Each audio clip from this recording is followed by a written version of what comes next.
Hi everyone, this is Shivangi Desai, health coach.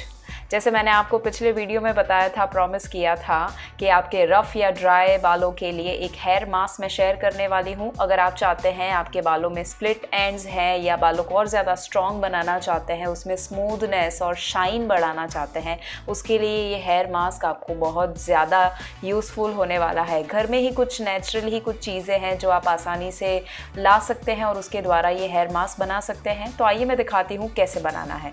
सबसे पहले तो हमें चाहिए एलोवेरा जेल। तो आप इस तरह से एलोवेरा जेल निकाल सकते हैं साइड्स कट करके, और फिर बीच में से एक कट निकाल कर आप चम्मच की मदद से जेल को निकाल सकते हैं। हमें 4 टेबल स्पून जितना एलोवेरा जेल चाहिए। अगर आपके पास पॉसिबिलिटी नहीं है कि आप फ्रेश एलोवेरा जेल निकाल सके तो आप इवन रेडीमेड भी ला सकते हैं, बट फ्रेश अगर होगा तो वो ज़्यादा इफ़ेक्ट देगा। एलोवेरा हम इसीलिए इस्तेमाल कर रहे हैं क्योंकि वो आपके डैमेज हेयर को रिपेयर करता है, आपके स्प्लिट एंड्स को रिपेयर करेगा, उसके एमिनो एसिड्स और प्रोटीन आपके बाल के पीएच को मेंटेन करता है, बेसिकली आपके हेयर को स्ट्रॉन्ग बनाएगा। इसी के साथ साथ हमें चाहिए 4 टेबल स्पून दही। ये बालों को मॉइस्चर मेंटेन करने में हेल्प करता है। उसका जो लैक्टिक एसिड है वो बहुत यूज़फुल है आपके हेयर के लिए, रफ हेयर को भी रिपेयर करता है। एक बनाना लेना है कि जो थोड़ा ज़्यादा पक चुका है, वो थोड़ा ब्लैक हुआ होना चाहिए और अंदर से एकदम सॉफ्ट हुआ होना चाहिए। उसके अंदर potassium, vitamin E, vitamin B, vitamin C, ये सभी आपके हेयर के लिए काफ़ी मैजिकली वर्क करेगा।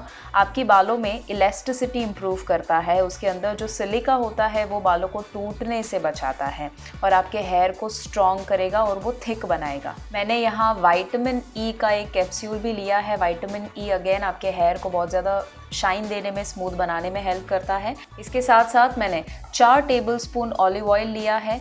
और अगर आपके बाल बहुत ज़्यादा रफ़ है, अगर बहुत ज़्यादा आप स्ट्रेटनिंग करते हैं, स्टाइलिंग प्रोडक्ट्स का इस्तेमाल करते हैं, तो मैं रेकमेंड करती हूँ कि 2 टेबल स्पून कैस्टर ऑयल भी ले सकते हैं, ताकि वो आपके बाल में वापस बाउंसी इफ़ेक्ट और जो शाइन चला जाता है वो वापस आ जाए। इन सभी चीज़ों को मिक्स करना है और उसे ब्लेंड कर देना है। ब्लेंड करते वक्त ख्याल रखिएगा कि पेस्ट थिक रहे ताकि आप इजीली बालों में लगा सके। बहुत ज़्यादा अगर ब्लेंड कर देंगे तो वो पतला हो जाएगा, जो थोड़ा सा मुश्किल होगा फिर बाद में आपके हेयर में अप्लाई करने के लिए। अगर आप चाहें तो इसमें आप एक एग भी डाल सकते हैं। एग अगेन आपके बालों में काफ़ी अच्छा शाइन और स्मूथनेस और बालों को स्ट्रॉन्ग करने में हेल्प करेगा। आप चाहे तो पूरा एग या एग योक, जो येलो पार्ट है, वो आप डाल सकते हैं। जब ये मिक्स हो जाए, अब बालों में कैसे लगाना, वो भी एक सिंपल सा मेथड है। बालों में लगाने से पहले सबसे पहले आप अच्छे से कोम कर दीजिए हेयर को। उसके बाद 2 पार्ट में अपने हेयर को डिवाइड कर दीजिए और 1 बाय 1 थोड़े थोड़े बाल लेकर ये पेस्ट अप्लाई करना शुरू कर दीजिए।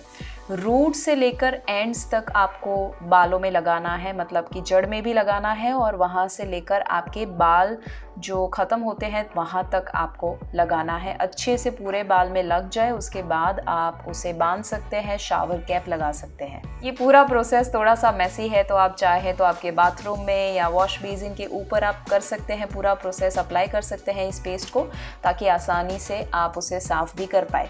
अब जब ये ख़त्म हो जाए उसके बाद आप 2 घंटे तक इस मास्क को रख सकते हैं। अगर आपके पास समय नहीं है तो आप इवन 1 घंटे तक रखेंगे तो भी चलेगा। ये आप महीने में 1 बार, या बहुत ज़्यादा अगर रफ़ हेयर है तो हफ्ते में 1 बार लगाएंगे तो आप डेफिनेटली नोटिस करेंगे 1-2 महीने के बाद आपके बाल में स्मूथनेस बढ़ चुका है, शाइनी हेयर हो चुके हैं, स्ट्रॉन्ग बन चुके हैं और बालों का गिरना भी कम हुआ है।